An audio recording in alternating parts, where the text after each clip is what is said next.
પ્રાચીન યુગમાં વાલીઓ લૂંટારો એટલે એવો માણસ કે જે રસ્તાઓ પર લોકોને ડરાવી, ધમકાવી અથવા હથિયારના બળે તેમની સંપત્તિ લૂંટી લેતો હતો. તે જંગલોમાં અથવા એકાંત રસ્તાઓ પર છુપાઈને મુસાફરોને નિશાન બનાવતો.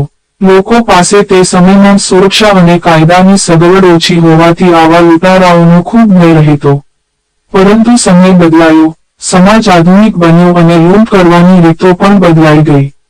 આજના યુગમાં વાલીઓ લૂંટારો માત્ર રસ્તા પર હથિયાર લઈને ઊભો રહેતો નથી, પરંતુ અનેક સ્વરૂપોમાં સમાજમાં જોવા મળે છે.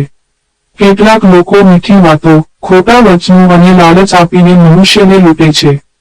કોઈ ઓનલાઈન ફ્રોડ દ્વારા લોકોના બેંક ખાતા ખાલી કરે છે, તો કોઈ નકલી રોકાણ યોજનાઓ બતાવી જીવનભરની બચત લૂંટી લે છે. સોશિયલ મીડિયા, મોબાઈલ અને ઇન્ટરનેટના યુગમાં છેતરપિંડી વધુ સરળ બની ગઈ છે. આજનો સૌથી મોટો લૂંટારો ક્યારેક માનવની અંદર રહેલી લાલચ, સ્વાર્થ અને અસત્ય પણ બની જાય છે. મનુષ્ય પૈસા, પ્રતિષ્ઠા અને વૈભવ પાછળ દોડતો પોતાના સંબંધો, શાંતિ અને માનવતા ગુમાવી દે છે.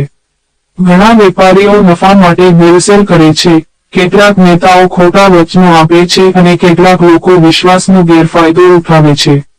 આ બધું પણ એક પ્રકારની લૂંટ જ છે. પ્રાચીન યુગમાં લૂંટારું શરીરની સંપત્તિ લૂંટતું હતું, જ્યારે આજનો લૂંટારો મનુષ્યનો વિશ્વાસ, શાંતિ, સમય અને સંસ્કાર લૂંટી રહ્યો છે.